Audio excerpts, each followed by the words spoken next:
हर दूसरा व्यक्ति ना मोदी गलत है, हमारे देश के प्रधानमंत्री हैं वो, उनके लिए इतना बड़ा देश चलाना कोई it's not a cup of tea. He has to look after a lot of things, और वो सब जगह जाके खुद चीजें ठीक नहीं कर देंगे, उनको भी कितना कुछ करना पड़ता है। हमारे हिंदुइज्म में वो चीज है, तो आप हमें इक्वल कैसे बोल सकते हैं? हम आपसे बहुत ऊपर है, हम इक्वल है ही नहीं। जो आप कर सकते हैं वो तो हम कर ही सकते हैं, लेकिन जो आप नहीं कर सकते वो भी हम कर ही रहे हैं। वेमेन को इक्वालिटी के लिए लड़ना नहीं चाहिए, that is also a stupidity, I guess we are far better.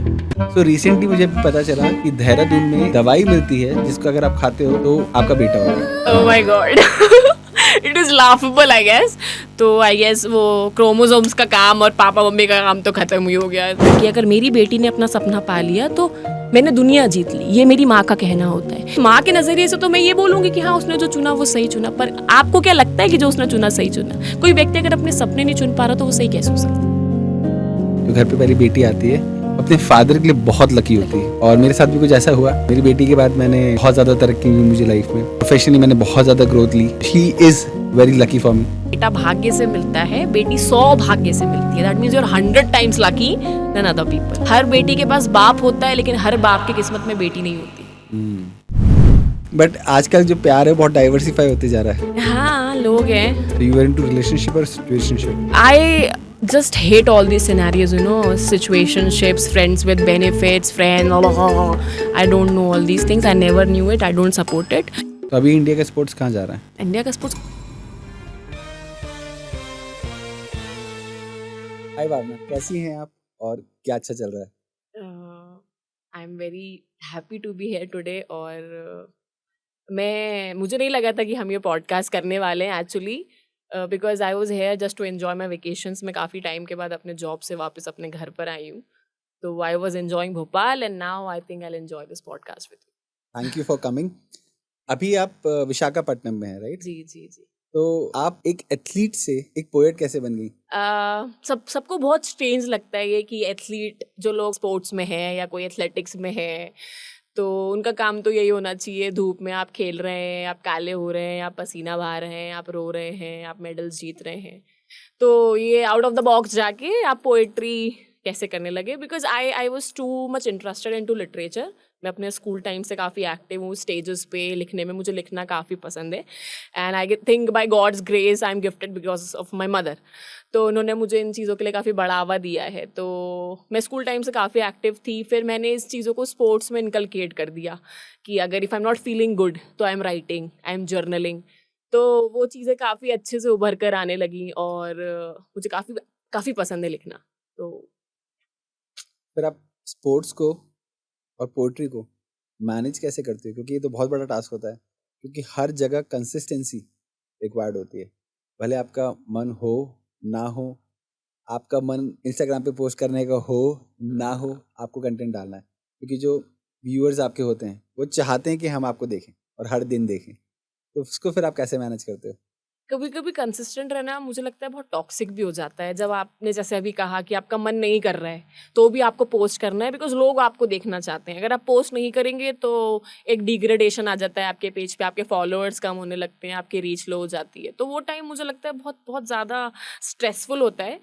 Sports और पोइट्री को मैनेज करना मुझे नहीं लगता कि डिफ़िकल्ट है, बिकॉज मुझे लगता है जब आप एक स्पोर्ट्स पर्सन है तो आप फिजिकली बहुत एक्टिव रहते हैं, जिससे आप मेंटली भी बहुत एक्टिव हो जाते हैं, आपकी बॉडी काफ़ी फिट रहती है। तो जब हम लिखने बैठते हैं ना तो वो मेरा बहुत मी टाइम होता है।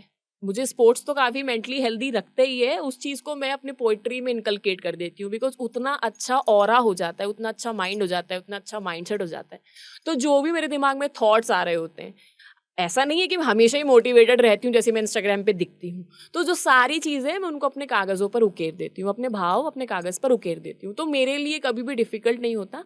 हाँ, ये इंस्टाग्राम को मैनेज करने वाली चीज़ बड़ी डिफ़िकल्ट हो जाती है। मुझे नहीं पसंद बार बार स्टोरीज पोस्ट करना, मुझे नहीं पसंद। आई थिंक बहुत सारे क्रिएटर्स ऐसे हैं जिनको नहीं पसंद कि आप जाने कि वो एग्जैक्टली कहाँ पर हैं, या वो आप तुरंत ही पोस्ट कर रहे हो, बट लोगों को बहुत पसंद होता है आपकी लाइफ में देखना कि आप किस मोमेंट पे। जब एक सेलिब्रिटी बन जाते हो आप, हाँ, तो लोग बहुत ज़्यादा इसमें इंटरेस्टेड होते हैं कि आपकी लाइफ कैसी है। जी जी जी, कि आप क्या पसंद करते हो, आप कहाँ हो, आप कहाँ जा रहे हैं, एट द मोमेंट पे आप क्या कर रहे हो। बट मुझे लगता है कि वो हर मोमेंट पे एक्टिव रहना ना बड़ा स्ट्रेसफुल है, वो चीज़ें कभी कभी दिक्कत दे जाती है, तो वो ही बस चीज़ स्ट्रेसफुल है। बाकी एथलेटिक्स और पोएट्री को मैनेज करना तो is a gift, I guess it is very beautiful. Instagram, क्या आपको ऐसा लगता है कि एक प्रॉब्लम बन के रह गई आपकी? नहीं, मुझे लगता है कि मैं बहुत ब्लेस्ड हूँ कि मुझे इतनी अच्छी ऑडियंस मिली है जो मुझे मेरे रॉ फॉर्म में पसंद करती है। जो भी लोग मेरे वीडियोस में देखेंगे, उनको कोई बैक में सेटअप नहीं दिखेगा, हुँ, हुँ, हुँ। उनको कोई बहुत पर्टिकुलर मेकअप या ड्रेस ये सब नहीं दिखेगा। उनको सिर्फ मैं दिखूंगी और मेरे शब्द दिखेंगे जो मैं बहुत कॉन्फिडेंटली बोलती हूँ, या जो मेरे मन में आ जाता है, या जो मुझे मैं पढ़ लेती हूँ और मुझे अच्छा लग जाता है, या मुझे ऐसा लगता है कि इसको बोलना चाहिए। लिखा हुआ तो काफ़ी सुंदर लग ही रहा है, मेरी आवाज़ के साथ और सुंदर लगेगा जब लोगों के कानों तक जाएगा। तो वो मुझे बहुत ऑथेंटिक और रॉ सेल्फ में पसंद कर रहे हैं। तो इंस्टाग्राम मेरे लिए बुरा कैसे हो सकता है? मुझे ऐसा लगता है कि हर चीज़ की एक पॉजिटिव और नेगेटिव साइड होती है। जब आप सोशल मीडिया की नेगेटिव साइड को देखेंगे, हुँ, हुँ। जब आप ये देखेंगे कि आप नहीं चाहते हुँ, हुँ। कंसिस्टेंट रहना, आप चाहते हैं कि आप थोड़ा-सा ऑफ एयर हो जाएँ, ऑफ फील्ड हो जाएँ, आप नहीं राइट। चाहते किसी से इंटरैक्ट करना, आप नहीं चाहते कमेंट्स पढ़ना जो कि बहुत बुरे हैं, आप राइट। नहीं चाहते कि जो आपके समझाने के इंटेंशन थे लोगों तक वो बात नहीं पहुँच पाई, उन्होंने कुछ और समझा और उनकी प्रतिक्रिया बहुत ही नेगेटिव है, हुँ, हुँ। तो वो बहुत ड्रेडफुल होता है। एग्ज़ैक्टली। और वो उन चीज़ों से मैं बहुत दूर रहना चाहती हूँ, बिकॉज़ वो आपको स्ट्रेस देता है, आप नहीं भी चाहेंगे तो sort of stressful sometimes. But at time ये क्रिटिसिज़्म को फिर आप हैंडल कैसे करते हो? मैंने ना लोगों को ब्लॉक करना चालू कर दिया है। I just quickly block them, comments delete कर देती हूँ, या मैं वो वीडियो अपलोड करके जो शायद थोड़ी-सी ऐसी हो सकती है जिस पे नेगेटिव कमेंट्स को वो वीडियो अट्रैक्ट करे, मैं उसको इग्नोर कर देती हूँ। I will post it, why? Because I want to post it, why? Because my intention is pure and my intention is to that people should know about such things. So I just post it. I delete sometimes the comment. I block the people. Otherwise, I just ignore it. I don't answer them. वो सबसे बड़ी गलती होती है मुझे लगता है। तो लोग कई बार चाहते हैं कि हम अपने इन्फ्लुएंसर्स को या आपके फैन बेस आपको बहुत सच सवर के उस रूप में देखना चाहते हैं। तो आपको नहीं लगता कि जब ऐसे रॉ फॉर्म में जब मैं कंटेंट डाल रही हूँ तो कहीं न कहीं वो जस्टिस नहीं हो रहा है? मुझे ऐसा लगता है कि एक तरफ मैं ये सोचती हूँ कि मैं बहुत ब्लेस्ड हूँ कि मुझे इतनी ज़्यादा ऑडियंस मिली है, बहुत कम टाइम में लोगों ने मुझे बहुत पसंद किया है। But what about my life? What about my personal choice? I will drive my social media. Social media will not drive me. The way I am presenting myself is my choice and people should love it. If they are not doing it, they are free to unfollow me, I guess. Because मैं अपने आप को, अपने जीवन को, social media को नहीं चलाने दूँ। वो बहुत टॉक्सिक है, वो बहुत बुरा है, फिर मेरी फ्रीडम कहाँ जाएगी? मेरा फ्रीडम ऑफ चॉइस है, मेरा फ्रीडम ऑफ ओपिनियन तो मेरे हाथ से चला जाएगा, जो मैं कभी नहीं चाहती। अभी भी आप पोस्ट ग्रेजुएट चल रहा है अभी आपका? जी, मैं अभी Laxmibai national institute of physical education Gwalior से अपना पोस्ट ग्रेजुएशन परस्यू कर रही हूँ। एक्चुअली मैं जब परस्यू कर रही थी तो I luckily got a job in Kendriya Vidyalaya Visakhapatnam. Okay. मैंने एग्जाम दिया था, then I cleared the interview and I got posted in Vizag. तो मुझे बीच में रोकना पड़ा अपना masters, but thankfully to my Sangathan कि उन्होंने मुझे परमिशन दी, 3 महीने की मुझे छुट्टी मिली है कि मैं अपना पढ़ाई परस्यू कर सकती हूँ, because that is also your right.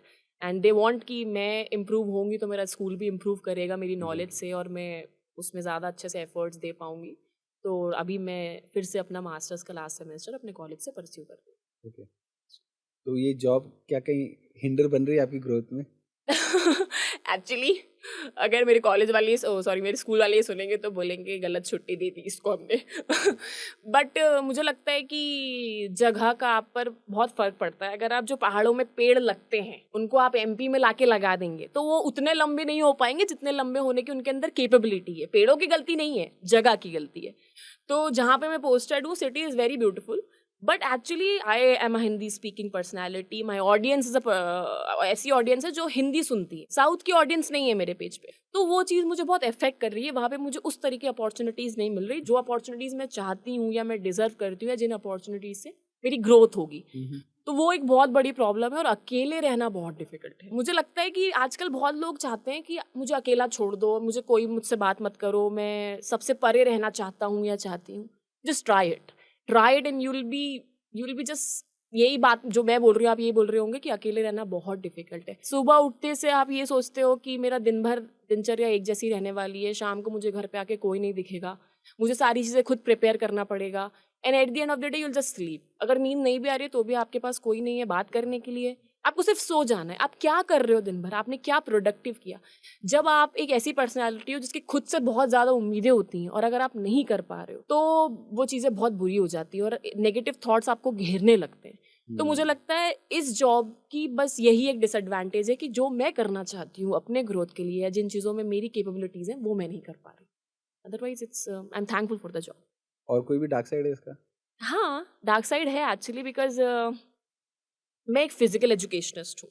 आप अपने स्कूल में जब रहे होंगे या आजकल के बच्चे जब अपने पुराने बच्चे जो अपने स्कूल में रहे होंगे उनकी फिजिकल एजुकेशन टीचर की कैसी छवि रहती है जिसको बहुत स्ट्रिक्ट रहते थे। स्ट्रिक्ट रहते थे, जिसको इंग्लिश बोलना नहीं आता, जो सिर्फ ट्रैक सूट में स्कूल जाएंगे या जो आपको सिर्फ ये बोलेंगे कि wash your uniform, cut your nails, tie your braids. No, the scenario has changed a lot. I can speak English very fluently, I guess more better than my English teacher at my school. ये जो scenario है ना, ये जो stereotypical सोच है लोगों की, इसको ब्रेक करने में बड़ा दिक्कत है वहाँ पे. और मुझे लगता है मैं जिस संगठन में काम कर रही हूँ ये वहाँ की दिक्कत नहीं है.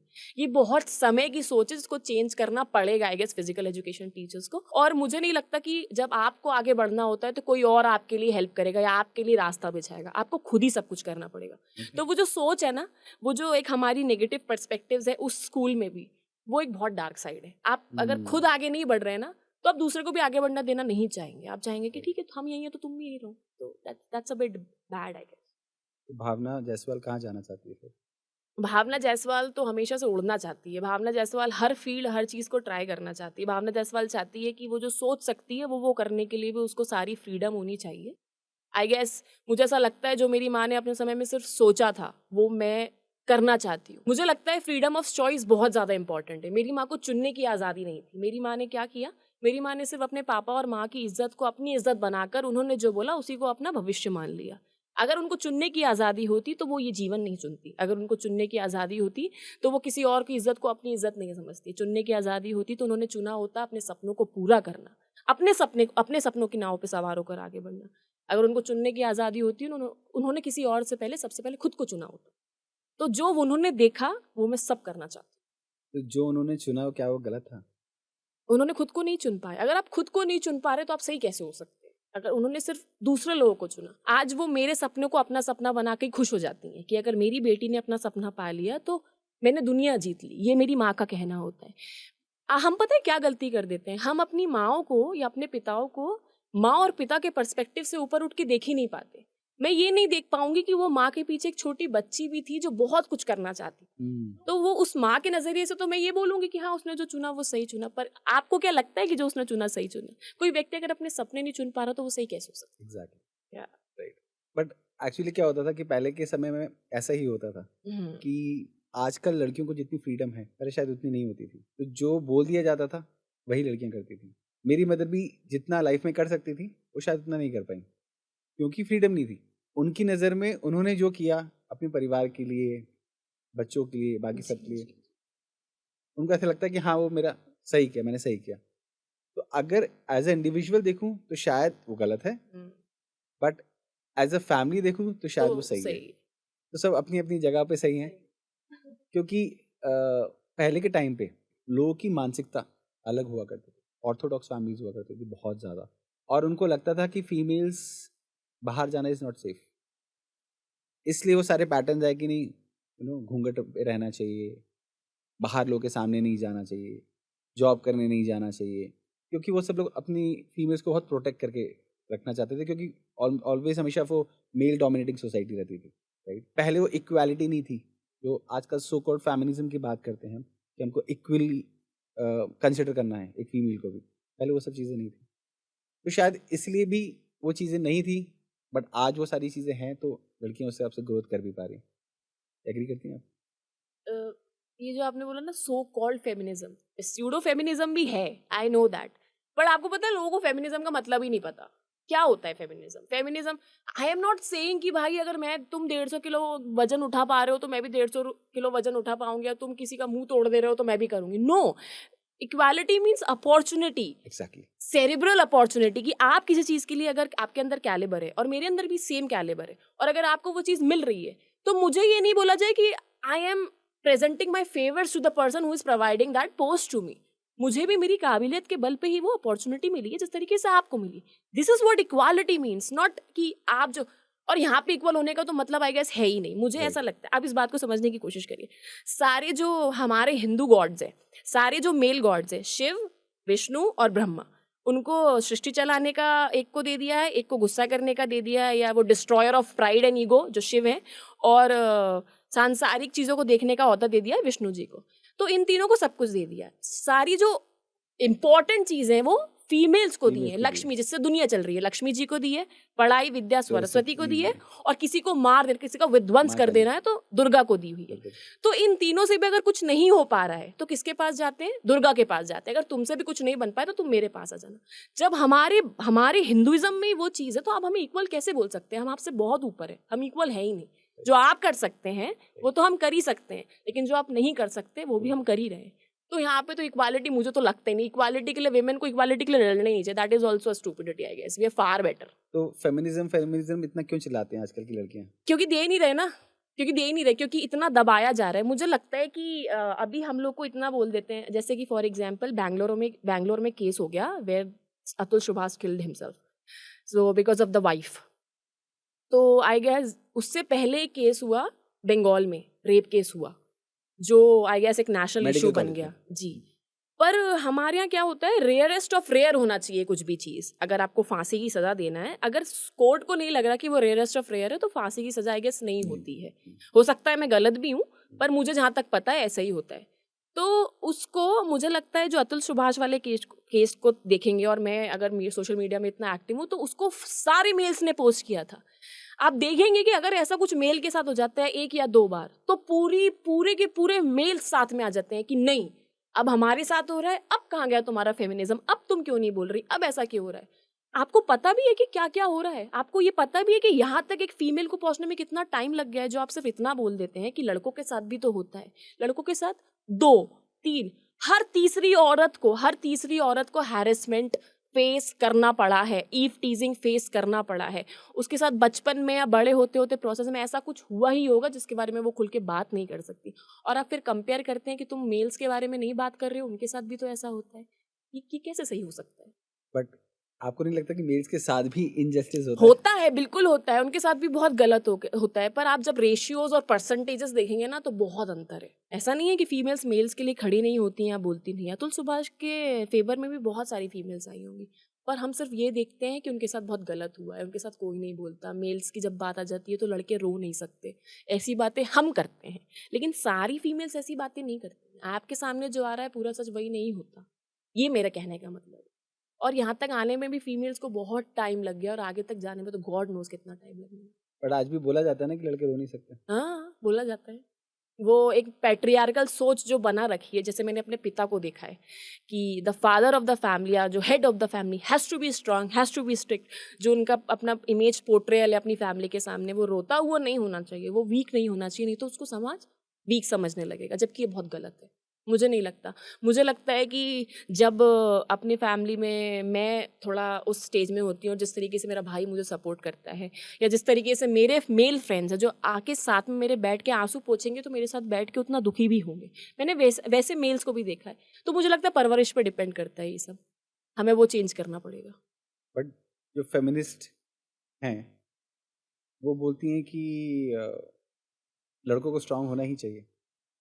ये पेस्यूडो फेमिनिज्म है। आप हर चीज़ का पॉजिटिव और नेगेटिव साइड देखेंगे। मैं ये नहीं बोलती कि सारी फीमेल्स गुड फेमिनिस्ट ही हैं या सारी फीमेल्स सही बोल रही हैं। अब आप मुझे ले लीजिए, अगर मैं बाहर जाके फटे कपड़े पहन के खड़े हो जाऊंगी कि ये फेमिनिज्म है और मैं फेमिनिस्ट इसलिए मैं ऐसे कपड़े पहनूंगी, that's not a portal of feminism, I guess. तो सबका चीज़ों को प्रेजेंट करने का तरीका होता है, और हम सबको सही नहीं बोल सकते और सबको गलत भी नहीं बोल सकते। तो मुझे लगता है कि बहुत सारी चीज़ें तो परवरिश पे ही डिपेंड करती है। अभी मैं कहीं पढ़ रहा था तो उसमें लड़कियां बोल रही हैं कि नहीं मेरे कपड़े छोटे नहीं है, तुम्हारी सोच छोटी है। छोटी है। जी, जी। कपड़ों से आप किसी को क्यों जाँच रहे हो? आपको पता है हमारे यहाँ क्या होता है कि रेप का रीज़न कपड़ों को बता दिया जाता है। तो अब तो 3 साल की बच्ची का भी रेप हुआ, 7 साल की बच्ची का एक रेप हुआ, उसको हालाँकि उस व्यक्ति को पकड़ लिया गया, पर उसने कौन-से कपड़े पहने हुए थे? या कोई लेडी अगर बुर्के में है, तो वो तो ढकी हुई है, कोई लेडी अगर साड़ी में है, तो सूट में है, तो उसमें वहाँ कपड़े कहाँ से आ जाएँगे? पर मुझे ऐसा लगता है, ये मेरा ओपिनियन है जी। कि जगह भी मैटर करती है। बिल्कुल इट्स जगह ऑल मैटर अबाउट नॉट करती है। अबाउट सोच, ऑफ़ कोर्स।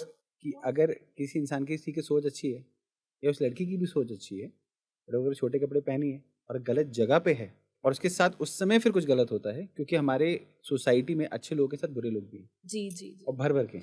जी। और अगर वो गलत टाइम पे वो लड़की उन गलत लोगों के बीच में है, तो फिर यहाँ मानसिकता तो आती ही नहीं है। गलत जगह कौन बना रहा है? गलत जगह ऐसे कि रात को बाई चांस लेट नाइट ऐसी जगह से लड़की निकल रही है जहाँ पे कुछ आवारा लोग हैं, आवारा लड़के हैं। आवारा लड़के हैं, राइट, जी जिनकी परवरिश अच्छे से नहीं हुई। नहीं मैं तो हुई है। ओपनली बोल रहा हूँ जी कि जी पढ़े लिखे नहीं हैं, जी पिए हुए हैं, हाँ, और उस समय अगर वो कुछ गलत हो जाता है हम्म, उस लड़की के साथ, जो कि ऑब्वियसली गलत चीज़ है जी ना, तो उस समय नहीं लगता कि लड़कियों को थोड़ा सा इस चीज़ का भी ख्याल रखना चाहिए? लड़कियों को बचना चाहिए। ये बात बिल्कुल सही है, आपकी बात बिल्कुल सही है कि लड़कियों को जगह का भी ध्यान रखना चाहिए, बिकॉज जैसा देश वैसा भेष वाली चीज होती है। लेकिन हम क्यों नहीं सोचते? हम कब से यही सोचते आ रहे हैं, हम कब से यही सोचते आ रहे हैं कि जगह का ध्यान रखो, तुम जगह का ध्यान रखो, तुम जगह का ध्यान रखो। हम ये क्यों नहीं सोचते आ रहे कि वो जगह भी तो हम ही बना रहे हैं? अब हमारे गवर्नमेंट कुछ करती क्यों नहीं है फिर उन जगहों के लिए? फिर उतने जल्दी एक्शंस क्यों नहीं होते? हमारे यहाँ सालों हो जाते हैं। निर्भया केस कब हुआ था और उसके रिजल्ट्स कब आए हैं? इतना इतना हमारा लॉ इतना लेट एक्शन लेता है कि जो व्यक्ति बुढ़ा हो जाता है उसको कोई फर्क ही नहीं पड़ता फिर उसके अगेंस्ट क्या एक्शंस हुए हैं या क्या नहीं हुए। तो मुझे लगता है इन जगह को भी हटाने की जरूरत है ना, और ऐसी मुझे जगह ही ऐसा नहीं लगता है बनना कि चाहिए। आजकल गवर्नमेंट थोड़ी सी स्ट्रांग भी हो रही है, हाँ बिल्कुल हो क्योंकि रही है। वो एनकाउंटर्स कर देती है, हाँ कर ठीक देती है, है।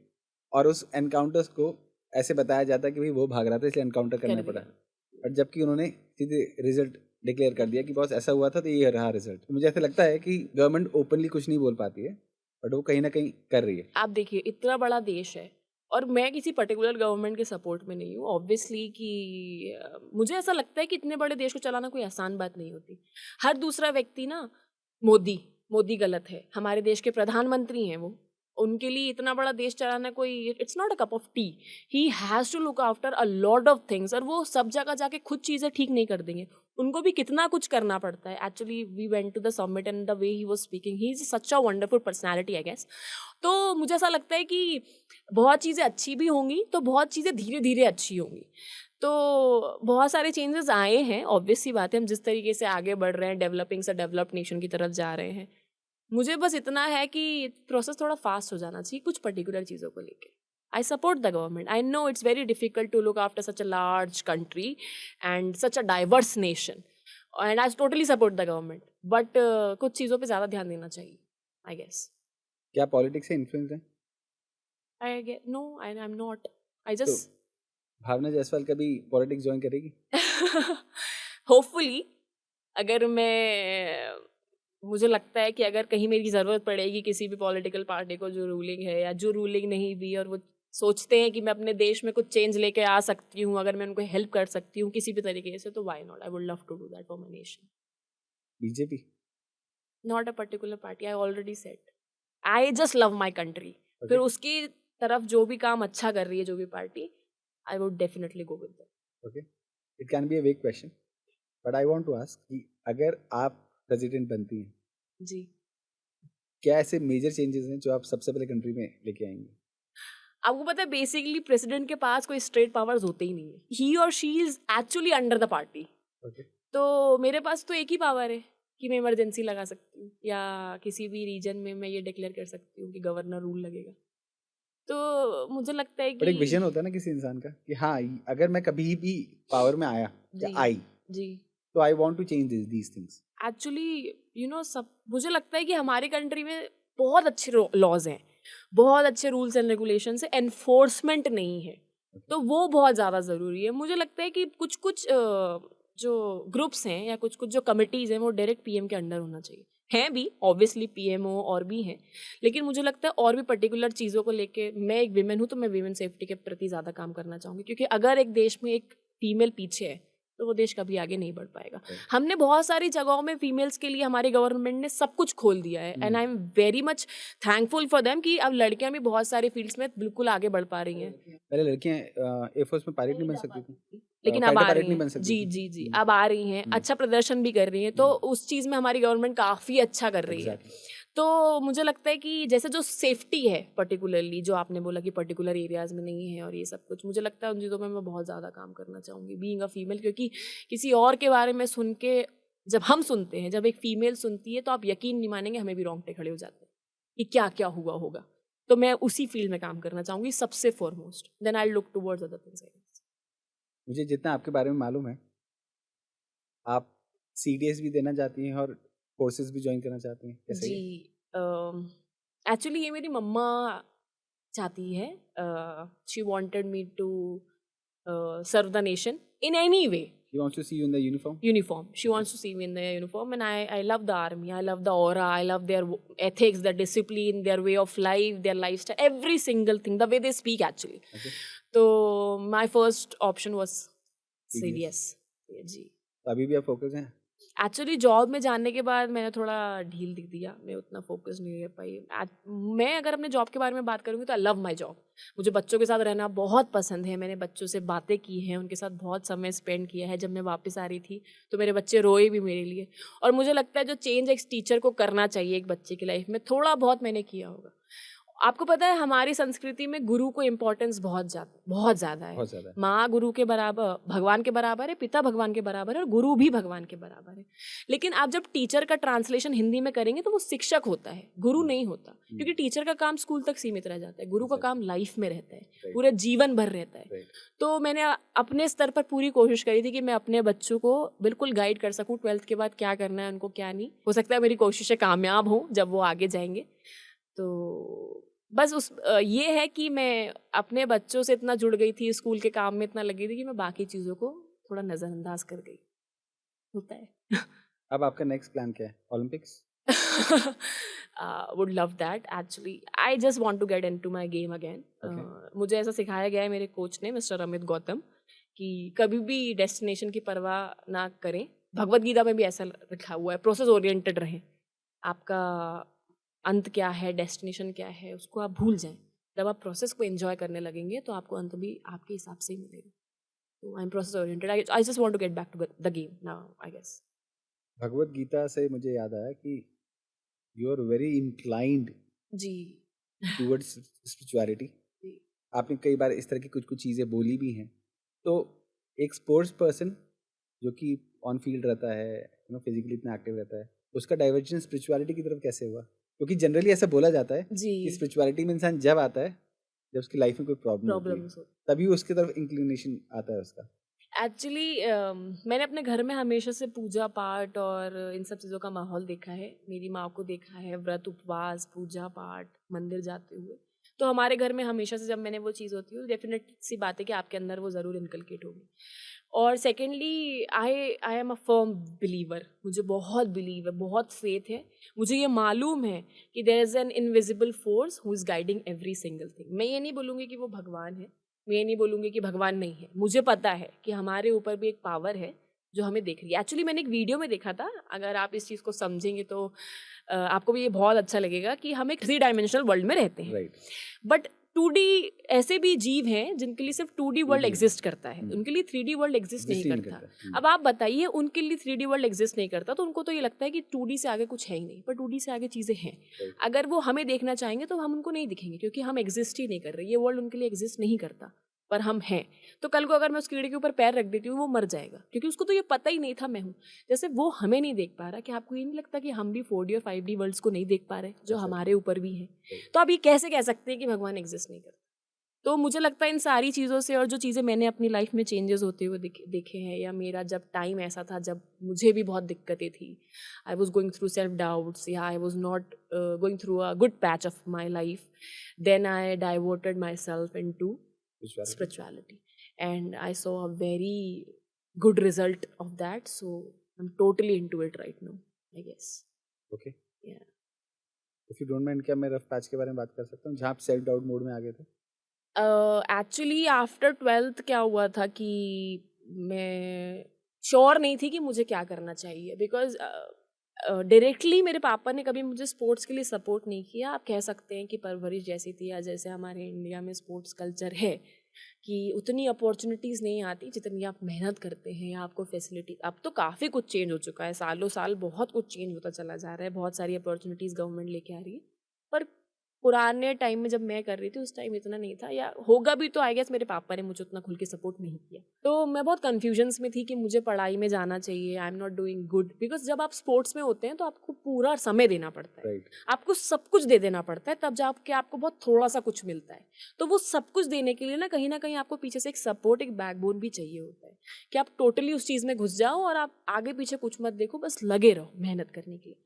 मुझे लगता है मुझे ऐसा कुछ नहीं मिल पाया, तो उस वजह से I was in self doubts, I was very much in कि मुझे क्या करना है फ्यूचर में, या मुझे कौन सा फील्ड चुनना चाहिए। कॉलेज में जाने के बाद भी first year was very difficult, because मैं घर से पहली बार निकली थी, और क्या करना चाहिए क्या नहीं करना चाहिए, किस सीनियर से बात करना है किससे बात नहीं करना, कोई मुझे गलत ना समझ ले, या मैं अगर किसी से फ्रेंडशिप बढ़ा रही हूँ, या मैं if I talk about my love life the person should not be wrong.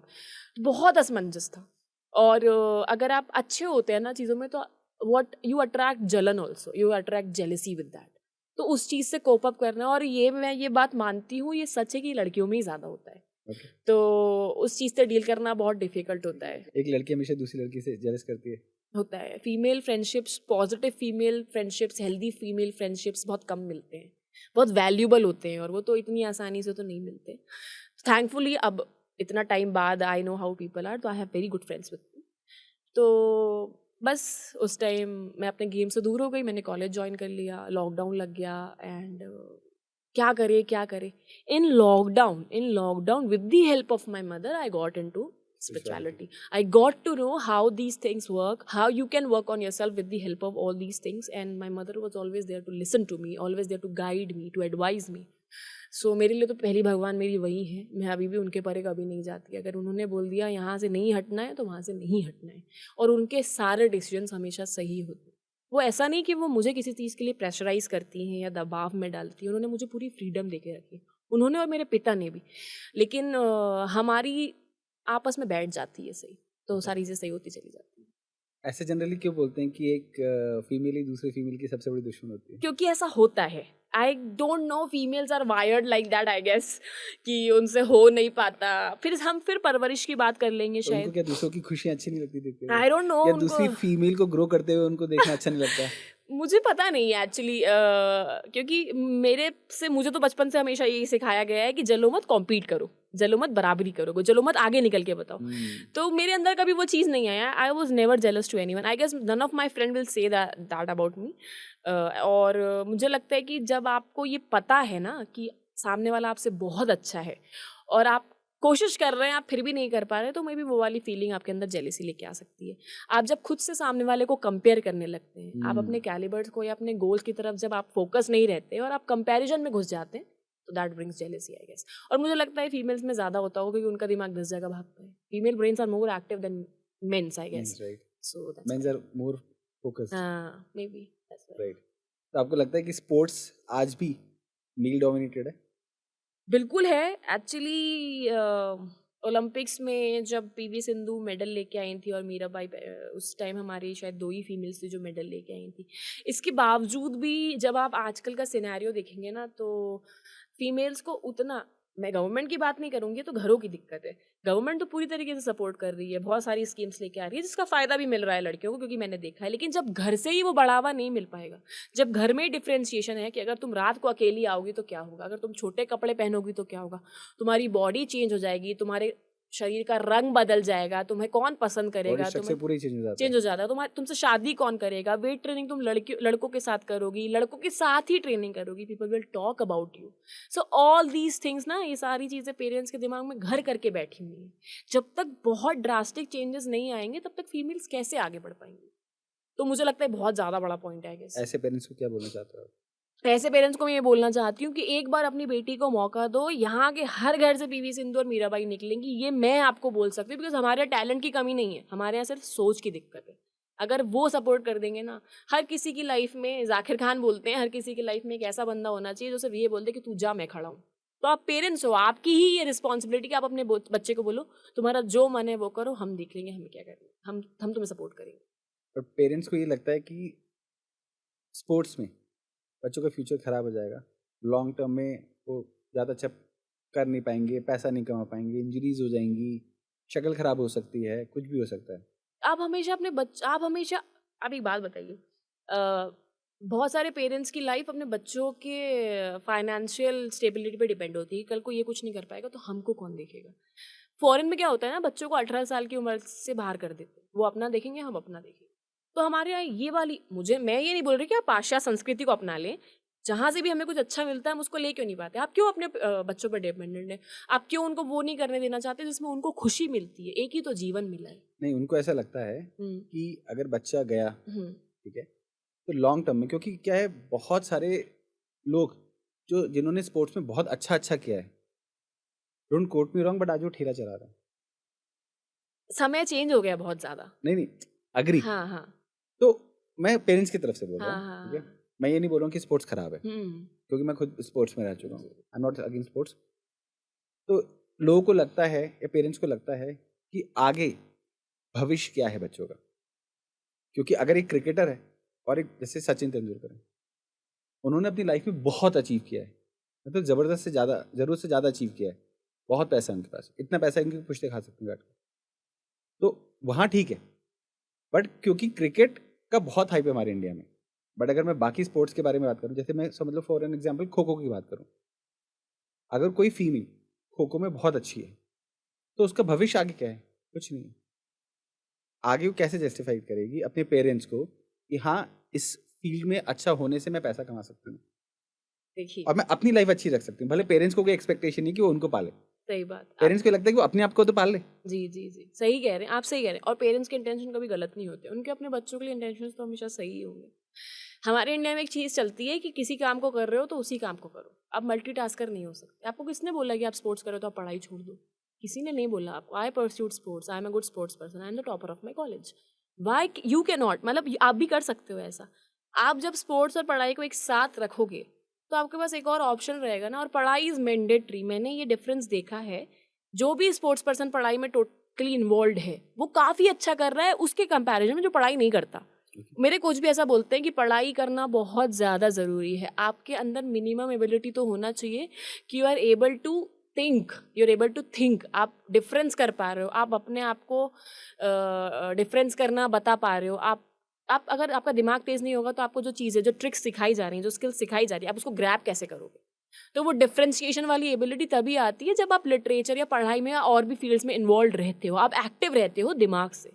तो मुझे लगता है कि एक ही चीज़ में चले जाना और पढ़ाई को बिल्कुल छोड़ देना, दैट इज़ तो स्टूपिडिटी आई गेस। तो मुझे लगता है पेरेंट्स को भी ये समझने की बहुत ज़रूरत है कि पढ़ाई के साथ साथ भी स्पोर्ट्स हो सकता है, उसका फ़र्क पढ़ाई पे नहीं पड़ेगा। क्योंकि अगर मैं कर सकती हूँ तो हर बच्चा कर सकता है। बट भविष्य क्या है फिर स्पोर्ट्स में आगे? अगर आप स्पोर्ट्स को एक एज अ पैशन या एज अ प्रोफेशन लेके जा रहे हैं तो आप सीधे ओलंपिक्स के बारे में सोचेंगे कि हर कोई नीरज चोपड़ा बन जाए। मुझे नहीं लगता। मुझे लगता है कि जिसने भी अच्छा करा है या जो भी अच्छा कर रहा है, आपने भी एक चीज़ बोली कि वो व्यक्ति ठेला लगा रहा है, वो बहुत सालों पहले की बात है, बहुत सालों पहले की बात है। अभी बहुत वैकेंसीज निकलती हैं स्पोर्ट्स पे, और अगर कोई भी अगर वो चीज़ नहीं करना चाह रहा है, अगर आप मुझसे पूछेंगे तो सब सारे लोग अकेडमी तो खोल ही सकते हैं। You can be a lot if you are a sports person. Sports person का दिमाग भी बहुत तेज चलता है। अब वो सामने वाला व्यक्ति अपना दिमाग नहीं चलाना चाह रहा है तो उसके लिए कोई और आके उसका रास्ता नहीं बनाएगा। मैं स्पोर्ट्स पर्सन हूँ, मैंने अच्छा स्पोर्ट्स खेल रखा है। मैंने भी अपने स्पोर्ट्स में, अगर फॉर एग्जाम्पल मैंने अगर बीपीएड नहीं किया होता या ऐसा कुछ नहीं किया होता और मेरे को स्पोर्ट्स में जॉब्स ज्वाइन करना होता, मुझे रेलवेज में जॉब नहीं मिल रहा, मुझे पुलिस में जॉब नहीं मिल रहा, मुझे राइफल्स में जॉब नहीं मिल रहा, मुझे आर्मी में जॉब नहीं मिल रहा, तो मैंने अकेडमी खोल ली होती, मैं बच्चों को सिखाने लगती। इतना तो हो जाता कि मैं खुद का गुजारा कर सकूं। लेकिन आपको पता है जब फॉरेन कंट्रीज़ में जितना स्कॉलरशिप्स हमारे यहाँ देते हैं, जितनी फैसिलिटीज़ हमारे यहाँ देते हैं, जितनी स्कीम्स हमारे यहाँ, ऐसा कुछ नहीं है। ओके। हाँ, ऐसा कुछ भी नहीं है। वो पढ़ रहे हैं, कोई डॉक्टर है, जो ओलंपिक मेडलिस्ट बने हैं अभी, कोई डॉक्टर है, कोई फायरमैन है, ये सब काम कर रहे हैं वो। अगर वो कर रहे हैं तो आप क्यों नहीं कर सकते? आप भी तो कर सकते हो। मुझे पता है कि हमारे पॉपुलेशन और उनके पॉपुलेशन में बहुत अंतर है। हम स्पोर्ट्स को हमारा हर पेरेंट एज अ प्रोफेशनलिज्म चाहता है कि स्पोर्ट्स हो जाए, मेडल जीत ले, फिर हाथ में बैठे-बैठे नौकरी मिल जाए। थोड़ी और मेहनत कर लो ना, थोड़ी और मेहनत कर लो, फिर पढ़ाई को उसके साथ लेके चले। ऐसा कैसे हो सकता है कि अगर आपने बना दिया अपने आप को तो आपके पास अपॉर्चुनिटी नहीं आएगी? ओके, तो मैं अपॉर्चुनिटी के बारे में एक चीज़ पूछना चाहता हूँ कि बहुत ज़्यादा देखा जाता है कि जो लोग बहुत अच्छे हैं स्पोर्ट्स में, दम रखते हैं स्पोर्ट्स में, उनका भी कई बार सिलेक्शन नहीं हो पाता क्योंकि वहाँ पे पैसे देने पड़ते हैं सिलेक्शन के लिए। टीम गेम्स, जी। वो तो फिर करप्शन है, उसके लिए तो बहुत दिक्कत है, उसके लिए तो फिर आवाज़ें उठानी पड़ेंगी, उठाई भी हैं। साक्षी मलिक का केस आपको पता होगा, अभी साक्षी मलिक और विनेश फोगाट ने जो किया था, काफ़ी सहना पड़ा उनको, काफ़ी सहना पड़ा। उन्होंने बहुत बहुत बहुत ज़्यादा आई गेस जो उन्होंने विद्रोह किया है, और उनकी सुनी भी गई थी बहुत। आई गेस सब आंसरेबल थे, सब ने आंसर्स भी दिए हैं, जिनके बारे में उन्होंने बोला था उनको उस पद से हटाया भी गया है, और उसका आंसर तो फिर विद्रोही है। और फिर उसके धीमे से उस केस को दबा दिया गया और केस बंद कर दिया गया। तो आपको देखा विनेश फोगाट ने तो खुद कांग्रेस ज्वाइन कर ली। कैसे हो पाएगा? बाकी तो पीछे रह गए। तो फिर आपका क्या से है इस पे, क्या करना चाहिए था? मुझे लगता है कि फेवर्स मांगे जाते हैं टीम में सिलेक्ट होने के लिए, फेवर्स मांगे जाते हैं और उनको वो अपॉर्चुनिटीज़ नहीं मिल रही जो वो डिज़र्व करती हैं। इसका आंसर भी उस जो हमारी फेडरेशन है, रेसलिंग फेडरेशन, उनकी तरफ से इसके आंसर्स भी आए थे कि ऐसा ऐसा होता है और ऐसा ऐसा हम करते हैं और ये हमारे जो दायरे हैं वो गवर्नमेंट के अकॉर्डिंग ही और सारे सही हैं। दोनों ने अपनी अपनी दलीलें पेश करी थी। मुझे लगता है दोनों को आपस में बैठ के बात करना चाहिए था। सबको अपने अपनी ईगो में नहीं रहना चाहिए था ताकि एक सॉल्यूशन निकल के आता। उसकी वजह से हमने कॉम्पिटिशन्स भी छोड़ दिए जिसमें हम पार्टिसिपेट नहीं कर पाए और जिसमें मेडल्स भी आने थे। और मुझे लगता है वर्ल्ड लेवल पर हमारी इमेज काफ़ी ख़राब भी हुई थी। राइट। जो भी एक दिक्कत का इशू है। तो अभी इंडिया का स्पोर्ट्स कहाँ जा रहा है? इंडिया का स्पोर्ट्स काफ़ी आगे जा रहा है। हम बहुत अच्छा कर रहे हैं। हमारे इतने सारे फाउंडेशंस हो गए, हमें इतने सारे इन्वेस्टर्स मिल गए हैं। फॉर एग्जांपल आप रिलायंस फाउंडेशन देख लीजिए, अंबानी ने हर चीज़ को अपने कंट्रोल में ले लिया है। और JSW है बेंगलोर में, तो वहाँ के बच्चे काफ़ी अच्छा परफॉर्म कर रहे हैं इंटरनेशनल लेवल पे। तो मुझे लगता है धीरे धीरे करके हम बहुत इम्प्रूव कर रहे हैं। गवर्नमेंट बहुत सपोर्ट कर रही है। अगर मैं MP की बात करूँगी तो हमारी अकेडमी है, बच्चों को बहुत अच्छी फैसिलिटीज़ हैं, खाना रहना एवरीथिंग, उनकी एजुकेशन से लेकर उनके रहने तक सब चीज़ों की फैसिलिटीज़ अप टू डेट है, अप टू द क्लास है। तो we are moving forward, definitely we are moving forward. पहले जो देखा जाता था कि लड़कियों को गेम्स में इतनी इंपॉर्टेंस नहीं मिलती थी, आज वो मिलना शुरू हो गई। जी बिल्कुल मिल रही है। आई गेस PV सिंधु ने अपनी बैडमिंटन अकेडमी ओपन कर रही है, वो विशाखापट्टनम में बनवा रही हैं, उसको गवर्नमेंट का पूरा सपोर्ट है। और सारे जो हमारे स्पोर्ट्स स्टार्स हैं, जो फीमेल्स हैं, जितना रिस्पेक्ट वो डिज़र्व करती हैं, अंजू बॉबी जॉर्ज हैं, PT ऊषा हैं, सबको मुझे लगता है उतना रिस्पेक्ट मिल रहा है जितना वो डिज़र्व करती है। उनको भी उस लेवल पर रखा जा रहा है जहाँ पे उनको रखा जाना चाहिए। That again thanks goes to the government, क्योंकि वो इतना चीज़ों को चेंज करने की कोशिश कर रहे हैं। मुझे लगता है गवर्नमेंट सारी फैसिलिटीज़ दे रही हैं। जो भी लड़कियां अच्छा कर रही हैं स्पोर्ट्स में, जो मेडल्स जीत के आ रही हैं या जिनमें कैलिबर है, तो सारा सपोर्ट। और पर्सनली भी फिर आपको खुद से भी बहुत सारी चीज़ें करना आना चाहिए। For example, I am a multitasker, I am a sports person, I am a government servant and I am working in the field of social media too. तो मैं एक इन्फ्लुएंसर भी हूँ and that's going bit good I guess. Okay, government servant, as a athlete, sports, इसके साथ काम करते करते आप इन्फ्लुएंसर कैसे बन गई? एक्चुअली मैं गवर्नमेंट सर्वेंट तो अभी अभी बनी हूँ, पर लॉकडाउन हुआ था। ओके। लॉकडाउन में सबको समझ नहीं आ रहा था कि वो क्या करें क्या ना करें। I was also very free, I was just a college going student, so और इंस्टाग्राम तो हम सब यूज़ कर ही रहे थे। राइट। तो one of my friend suggested that Himani? Himani Chaudhary. She was already an influencer by that time. She's into yoga, right? Yeah, she's into yoga. She's a yogini and very well settled right now. So thankfully मैंने उनकी बात सुन ली. She's from here only, Bhopal? No, she's from Jaipur. Okay, she's from ji. Jaipur. So she's in USA right now. Okay. So she said कि you write very, very well, you speak very well, your voice is mic friendly. Why don't you start making videos and just start posting it? Not only Himani Chaudhary, many of my friends made me do it. Lishika and all, my roommate Kajal, they all supported me for all these things. My roommate actually हमारी उतनी अच्छी नहीं बनती थी, but उसने हमेशा मुझे मेरे सपनों के पीछे भागने के लिए बोला है। उसने हमेशा ये बोला है कि तुम स्पोर्ट्स बहुत अच्छा करते हो, अगर कभी हारने का भी मन कर रहा है, बैठने का भी मन कर रहा है, तो don't give up. She supported me in all these things and in Instagram also she supported me. उसको मैं सारी चीज़ें होती थी उसको पहले जाके बताती थी, बिकॉज रूममेट्स का वो बॉन्ड तो होता ही है। तो हम घर पे थे, यू नो, बंद थे घरों में, क्या करें, कहीं जा भी नहीं सकते, तो that's how I created a page. तो स्टार्टिंग में I posted 5 to 6 videos and that didn't got so much boosted, but afterwards when I started speaking by myself, then the videos started getting good likes and views and the page got boosted from that time. So that's how I became an influencer.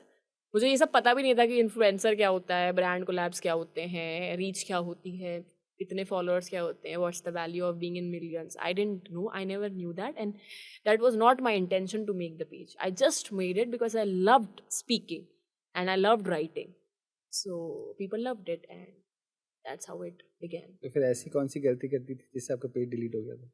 पता नहीं, मैंने actually मैंने एक RJ थे, उनका कुछ शब्द बोल दिए थे अपने वीडियो में, और मैंने वो क्रेडिट्स नहीं दिए क्योंकि मुझे नहीं पता था।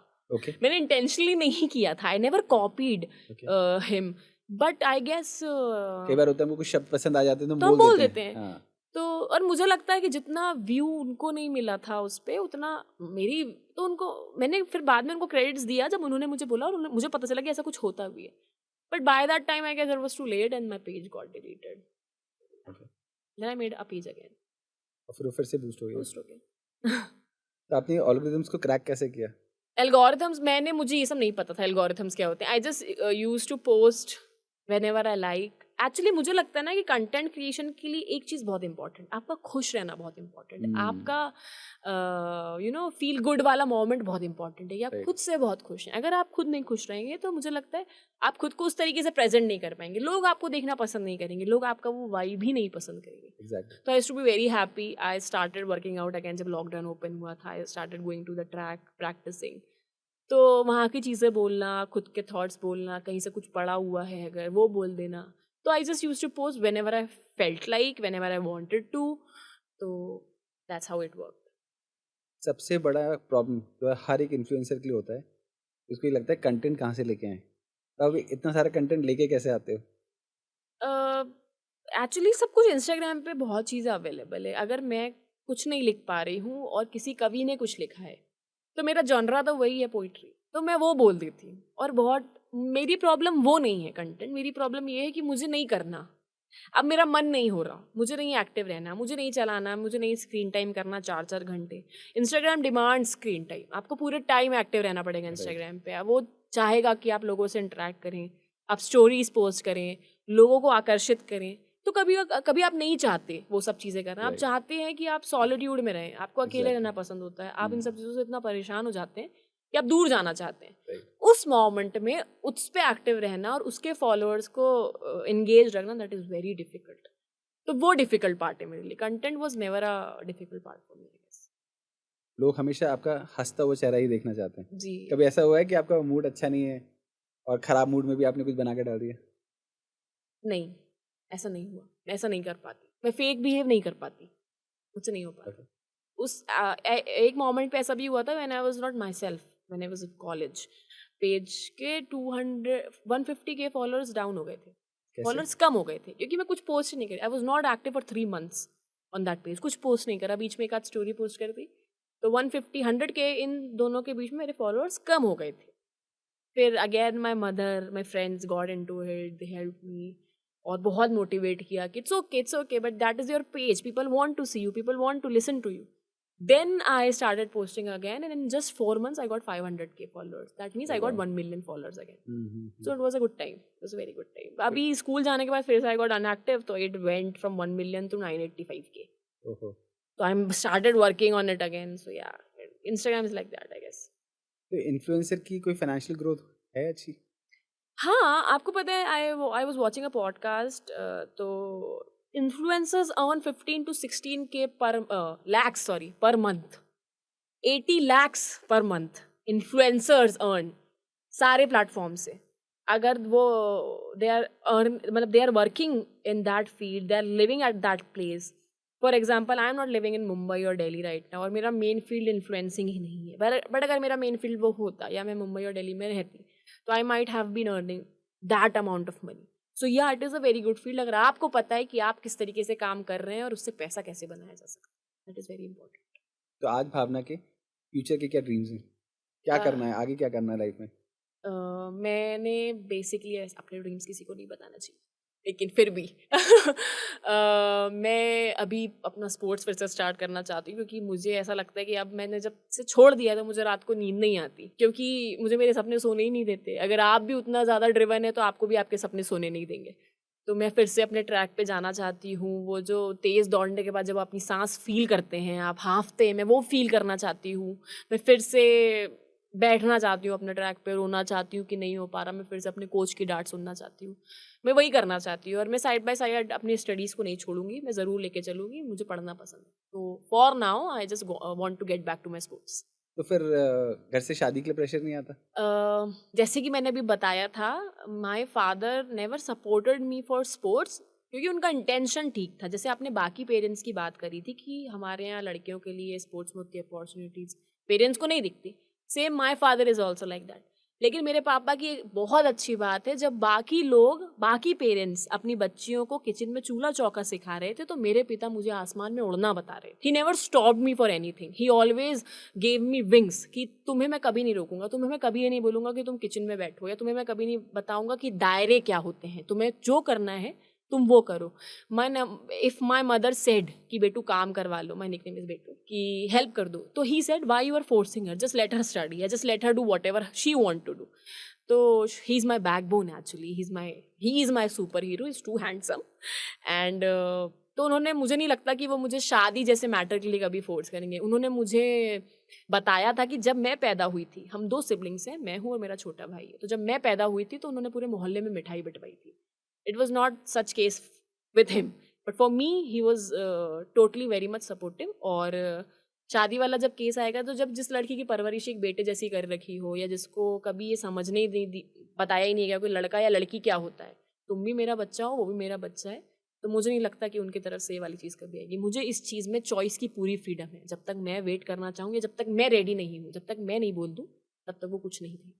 आपने बहुत अच्छी बात कही. एक्चुअली बोला जाता है ये कि जो पहली बेटी होती है, जो घर पे पहली बेटी आती है, अपने फादर के लिए बहुत लकी होती है. और मेरे साथ भी कुछ ऐसा हुआ. एंड मेरी बेटी के बाद मैंने बहुत ज़्यादा तरक्की हुई मुझे लाइफ में. प्रोफेशनली मैंने बहुत ज़्यादा ग्रोथ ली. तो she is very lucky for मी. ये तो है, हर बेटी अपने फादर के लिए बहुत ज़्यादा लकी होती है, तो इसमें तो कोई डाउट ही नहीं है. बेटा भाग्य से मिलता है, बेटी सौभाग्य से मिलती है, 100 भाग्य. बेटा इज सौभाग्य, बेटा इज भाग्य, बेटी इज सौभाग्य. That means you are 100 times lucky than other people. हर बेटी के पास बाप होता है, लेकिन हर बाप की किस्मत में बेटी नहीं होती. पर तो भी लोग आज भी बेटे के लिए तरसते हैं. तो रिसेंटली मुझे अभी पता चला कि देहरादून में एक दवाई मिलती है जिसको अगर आप खाते हो तो आपका बेटा होगा. अच्छा. एंड ट्रस्ट मी, उस फार्मेसी की उस दवाई का टर्नओवर आप सोच भी नहीं सकते कि कितना होगा. And I guess it's nothing. I think it's nothing. It might be nothing. Because that's just a business mind, I guess. So it is said that if you are into your initial phases of pregnancy, Yeah. तो you should consume that medicine. और अगर आप उस medicine को खाते हो तो for sure आपका बेटा Oh होगा. my God. It is laughable, I guess. तो I guess वो chromosomes का काम और पापा मम्मी का काम तो खत्म ही हो गया. That's a stupid thing. I guess I know कि जैसे हम बहुत आगे बढ़ गए हैं, पर कुछ कुछ जो कुरीतियाँ हैं वो अभी भी हमारे देश में हैं, और बेटा बेटी के में जो अंतर है वो अभी भी है. और अभी भी हमें बहुत काम करना है उस चीज़ को साफ करने में, कि बेटा हुआ है तो हमें दिखेगा घर चलाएगा, बेटी का क्या है, पराया धन है, किसी और के घर चली जाएगी. पर अब जब मैं देख रही हूँ कि बेटियां ही अपने माता पिता को देख रही हैं. मैं भी ये चीज़ देख रहा हूँ. अभी मैंने ऐसे बहुत जगह देखा है कि बेटा विदेश में जाके बैठा हुआ है, बेटी ही है इंडिया में, and she is the only one who is supporting her parents. या बिकॉज मुझे लगता है कि जितनी आत्मीयता एक फीमेल के अंदर, ऐसा नहीं है कि लड़के अपने पेरेंट्स को छोड़ देते. मैंने ऐसे पेरेंट्स को भी देखा है जिनके बच्चों ने, लड़कों ने उनको भगवान बना के रखा हुआ है. बट हम दूसरे सिनेरियो को भी नहीं नकार सकते जहाँ पे पेरेंट्स बच्चे अपने पेरेंट्स को वृद्धाश्रम में छोड़ के आ जाते हैं, या उनको कोई मतलब ही नहीं रहता कि उनके पेरेंट्स को क्या हो रहा है, या वो सिर्फ अपना देखते हैं, और फिर बेटी ही उनको सही तरीके से रखती है या देख पाती है. मुझे लगता है ये डिफरेंसेस को बहुत कम कर देना चाहिए अब. और जो भी लोग आज मुझे सुन पा रहे हैं, मेरे पापा ने मुझ में और मेरे भाई में कभी डिफरेंस नहीं किया, तो आज मैंने भी उनका सर गर्व से ऊंचा किया हुआ है. और I guess he is very proud of me. Wherever he goes he talks about me, and he so happy that he gave me such freedom that I am financially independent right now in a society where women are suppressed because they are women, just because they are women. Otherwise women are capable of everything. So अगर he can do it, क्योंकि वो भी एक ऐसे society से आए थे जहाँ पे इतना ब्रॉड माइंडेड लोग नहीं रहते थे. अगर उन्होंने भी अपने आप को बदला है, तो आप भी अपने आप को बदल सकते हैं. आपको भी बहुत ज़्यादा ज़रूरत है कि आप अपने बच्चों में डिफरेंस ना करें, ताकि वो भी आगे आ पाएँ. जो एक लड़का कर सकता है वो एक लड़की भी कर पा रही है, और बेटियों को तो देना ही चाहिए. हरियाणा हमेशा बोला जाता है कि स्पोर्ट्स के लिए बहुत ज़्यादा फेमस जी, है. जी. लाइक बहुत सारे स्पोर्ट्स पर्सन वहाँ से निकल के आए हैं. बट आज भी वहाँ पे भी अभी भी लड़कियों की इतनी कदर नहीं होती जितनी लड़कों की होती है. सब चाहते हैं कि लड़के ही हों. In fact correct me if I am wrong, but अभी भी सबसे ज़्यादा शॉर्टेज हरियाणा में है लड़कियों की. I have been to Haryana. It is one of my favorite states, I guess, because I love the gaon, khet, everything, the people, their boli. तो मुझे ऐसा लगता है बहुत कम हो गया है अब, मुझे जहाँ तक लगता है। पर ये बात बिल्कुल सही है कि वो जो इक्वल दर्जा है, जो इक्वल फ्रीडम है, वो नहीं है, वो बेटों के पास ज़्यादा है। बेटियों को ये वाली चॉइसेस नहीं है, करियर चॉइस नहीं है बेटियों के पास, या मैरिज चॉइस नहीं है, पर्टिकुलर एज में she has to get married, otherwise she is a burden to the family. So हाँ, इस चीज़ में पीछे है, लेकिन बहुत डेवलप्ड हो गया है पहले से। तो एज ए इन्फ्लुएंसर आप ये फील करते हो कि लोगों का अटेंशन टाइम बहुत ज़्यादा कम हो गया है और लोगों को वैसी कविताएं सुनने की आदत है जैसे पहले ट्रेडिशनल वे में हुआ करती थी और आज की कविताएं उनको इतनी पसंद नहीं आती हैं? मुझे लगता है ना, हर चीज़ का अपना एक तरीका होता है। ठीक है। आप किसी मैटर को अपनी तरीके से प्रेजेंट करेंगे, मैं किसी मैटर को अपनी तरीके से प्रेजेंट करूंगी। आपका पर्सपेक्टिव अलग होगा और मेरा पर्सपेक्टिव अलग होगा। ये बात बिल्कुल सही है कि लोगों का अटेंशन स्पैन कम हो गया ड्यू टू द टेक्नोलॉजी और due to the sudden changes और मॉडर्नाइजेशन, जो भी रीज़न आप कह लें। बट पहले की जो कविताएं होती थी वो लॉन्ग फॉर्म्स होती थी, महफिलें सजती थी पहले, तब शायर शायरियाँ करते थे, कवि अपनी कविताएं लिखते थे। एक टॉपिक होता था, एक उसका मुद्दा होता था, या एक उसका पर्टिकुलर ओहदा होता था। अब की कविताएं दूसरी तरीके की कविताएं, अब लोग अपने जीवन से जोड़ के सामाजिक कविताएं या प्यार भरी कविताएं ना लिखते हुए अपने जीवन से जोड़ के कविताएं ज़्यादा लिखने लगे हैं। इन्फ्लुएंसर्स ऐसी कविताएं लिखते हैं जिसको वो लोगों से भी कनेक्ट, लोग जिसको अपनी लाइफ से भी कनेक्ट कर पाए। तो मुझे नहीं लगता कि किसी भी चीज़ को ऐसे किसी और को बताया जा सकता है। For example, if I have a love life, if I am loving someone, तो मैं प्यार को अपनी तरीके से परिभाषित करूंगी, आप प्यार को अपनी तरीके से परिभाषित करेंगे। जैसे मीरा कृष्ण को प्यार करती थी और राधा कृष्ण को प्यार करती थी। मीरा का प्यार करने का तरीका बहुत अलग था, राधा का प्यार करने का तरीका बहुत अलग था, और कृष्ण का राधा को प्यार करने का तरीका बहुत अलग था, और गोपियों के साथ रहने का तरीका बहुत अलग था। तो सबके तरीके अलग अलग होते हैं। मेरी कविताएं जिन लोगों को पसंद आ रही है वो मेरी कविताएं पसंद करते हैं, जो लॉन्ग फॉर्मेट्स की कविताएं पसंद करते हैं वो लॉन्ग फॉर्मेट्स कविताएं देख सकते हैं। सबको फ्रीडम है इन चीज़ों का। तो I guess particularly it's all about choice, I guess. कोई कविता आप सुनाना चाहोगे यहाँ पे? अपनी कोई भी फेवरेट कविता? एक्चुअली मैंने कुछ लिखा था, कविता जैसे ही है। इट्स अबाउट लोगों को ना बहुत रिग्रेट होता है अपने पास की मिस्टेक्स में। लोगों को लगता है कि हमने वो क्यों कर दिया, या हमने ये डिसीजन क्यों ली, या लोगों को ऐसे भी लगता है कि यार मैं बैग जाके अगर मैंने ऐसा कर लिया होता तो तो सही ऐसा हो जाता। जाता। हाँ। तो उस पर मैंने लिखा था हाँ। कि वो जो हुआ अतीत में तुम्हारे साथ, अगर वो ना हुआ होता तो तुम जो ये आकार ले रहे हो, जज्बातों को अल्फाजों में पिरो रहे हो, गिरकर, लड़खड़ाकर, उठकर जो बुलंद हो रहे हो, ये ना हुआ होता। जो तुम तब थे और जो तुम अब हो, उसमें विशाल अंतर है। शायद तुम अपने सपनों को सबसे ज़्यादा चाहते हो, इसीलिए ये कायनात तुम्हें तुम्हारे सपनों से मिलाने में लगी हुई है। वो सब कर रही है जिससे तुम वहाँ पहुँच सको जहाँ पहुँचने के लिए तुम बने हो, और तुम्हारी जगह तो आसमानों में है। आसमानों में उड़ने वाले पंछी टहनियों से दिल नहीं लगाया करते। ब्यूटीफुल। तो ये जो लाइफ आज आप जी रही हो आपने मैनिफेस्ट करी थी? Yes, I totally believe in manifestation. मुझे लगता है कि अगर आपने वो बुक पढ़ी हो, the power of subconscious mind, Murphy ji ने लिखी है, and it is one of my favourite books. उसमें ये सब चीज़ें बहुत अच्छे से एलेबोरेट की गई हैं कि आपके सबकॉन्शियस माइंड का पावर क्या होता है और how manifestations work. Yes, I have manifested everything. I have manifested this popularity, the money, the independence, the freedom, this podcast, people talking with me, I am talking with people, and this confidence कि I am able to present myself. I have totally manifested everything. So I do manifest. कि अगर आप manifest करते हो तो भगवान आपको वो चीज़ देते हैं, आपको मांगना आना चाहिए। क्या सही तरीका है मैनिफेस्टेशन? मुझे लगता है कि आपको अपने साथ रहना बहुत ज़्यादा इंपॉर्टेंट है, आपको खुद को जानना बहुत ज़्यादा इंपॉर्टेंट है, आपको सॉलिट्यूड को पसंद करना बहुत ज़्यादा इंपॉर्टेंट है। लोनलीनेस और सॉलिट्यूड में बहुत अंतर होता है। अकेलापन और अकेले रहने में बहुत अंतर होता है। Solitude is a choice, I guess. जब आप अकेले रहते हो तो आप बहुत सारी चीज़ें रियलाइज़ करते हो, आप खुद की कमियाँ, खुद की कैपेबिलिटीज़ को रियलाइज़ करते हो, आपको ये पता होता है कि आप क्या क्या कर सकते हो। सो बेसिकली मैनिफेस्टेशंस में आपको प्रेजेंट में रहना होता है।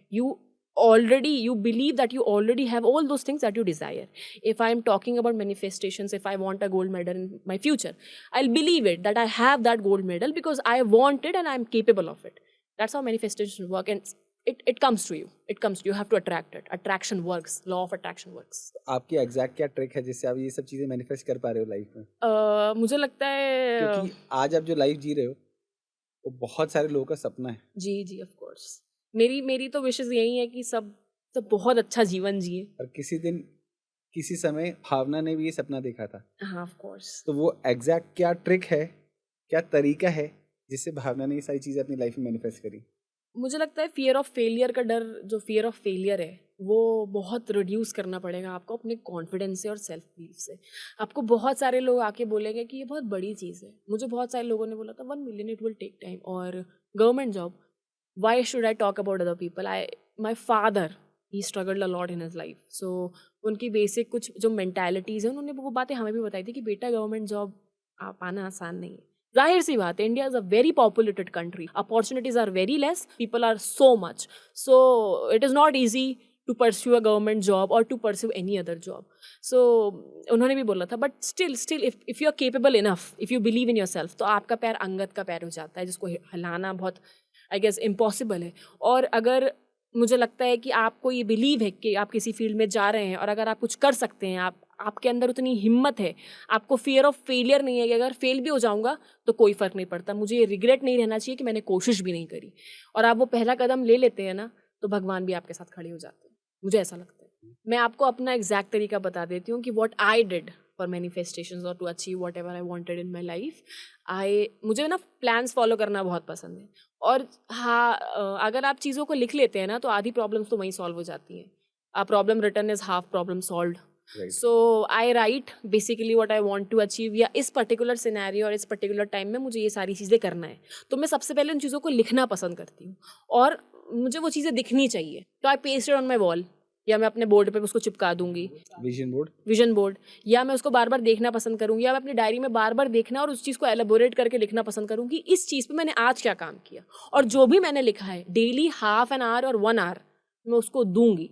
और मुझे लगता है कि रोज़ मेडिटेशन करना 5 to 15 minutes is compulsory in your life. जब आप बैठते हैं और आप ये सोचते हैं कि आप क्या करना चाह रहे हैं, तो आप आई गेस आत्मा से परमात्मा का मिलन होता है वो, तो आप सीधे ऊपर कनेक्टेड रहते हैं, खुद से कनेक्टेड रहते हैं।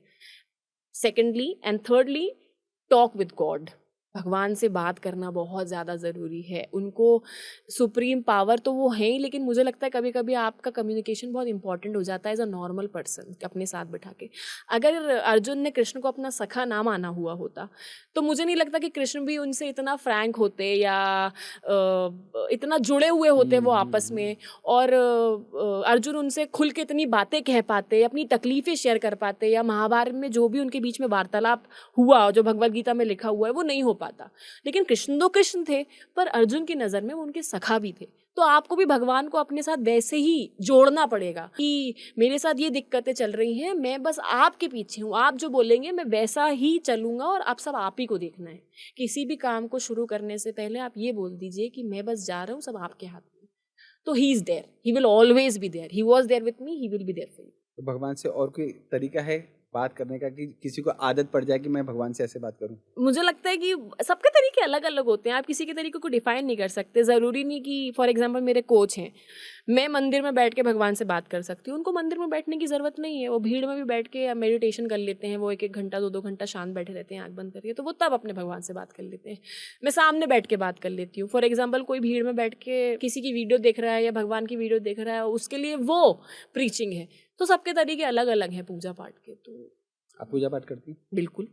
हाँ, शांति का अनुभव है वो, मुझे लगता है वो कुछ ऐसा भी नहीं है कि मुझे रोज़ मंदिर जाना है। मेरी माँ जाती हैं, मेरी माँ ये सब कुछ चीज़ें करती हैं, पर मैं रोज़ भगवान को दीपक लगा देती हूँ उनके सामने। सब क्या मांगती हैं भगवान से?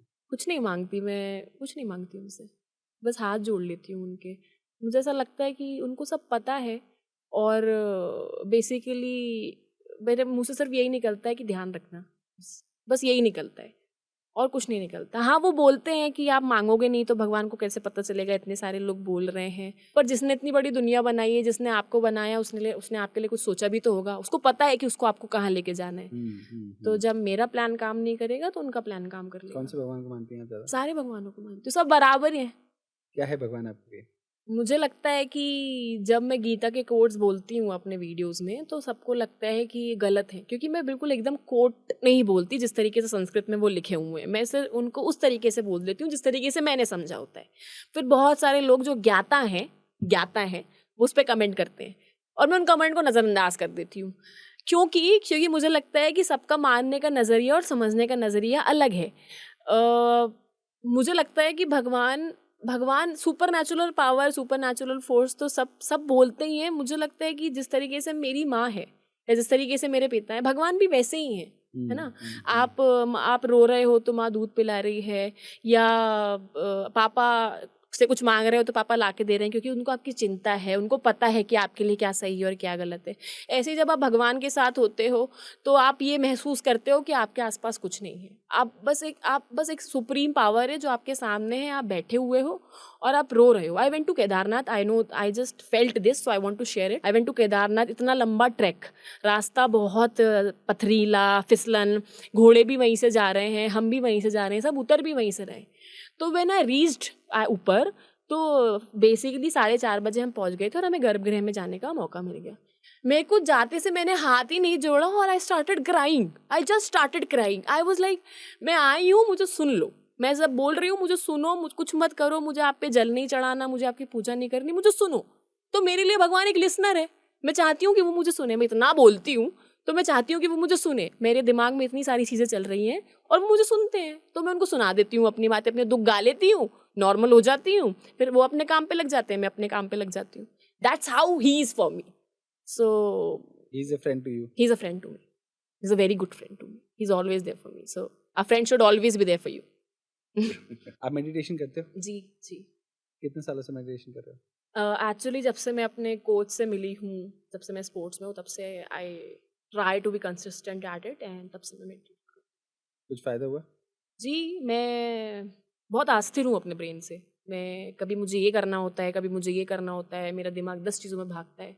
एक होता है ओवरथिंकर होना, और एक होता है कि आपको एक ही टाइम पे बहुत सारे थॉट्स आ रहे हैं, राइट। और आप एक चीज़ के बारे में बहुत सोच रहे हो। तो एक चीज़ के बारे में सोच रहे हो बहुत ज़्यादा, तो वो ओवरथिंकर होना हो गया। तो मैं ये दूसरा वाला पार्ट हूँ, जिसमें जो एक टाइम पे बहुत सारी चीज़ों के बारे में सोच रहा है, जो कि कभी-कभी ना आपको बहुत असमंजस में डाल देता है, बहुत अस्थिर कर देता है आपको, तो आप परेशान होने लगते हो। तो मैंने उस चीज़ में बहुत फ़ायदा देखा था जब से मैं मेडिटेशन से जुड़ी। I was very much stable with my mind, with my decisions, with my choices. So that's how meditation helped me actually.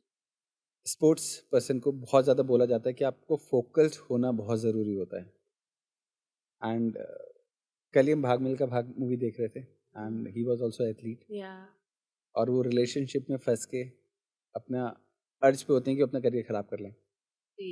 क्या ऐसा कोई फेज़ आपकी लाइफ में आया कभी? जी, आया है। एक्चुअली मुझे लगता है कि जो हमारे कोचेस बोलते हैं इन सारी चीज़ों से दूर रहने के लिए, वो सच बोलते हैं, बिकॉज़ उस एज में ब्रेन इतना स्टेबल या इतना थॉटफुल नहीं होता कि आप चीज़ों में इतना डिफरेंस करना सीख पाएँ। Because you know what, relationship demands your total time, your thoughts, everything, I guess it consumes you.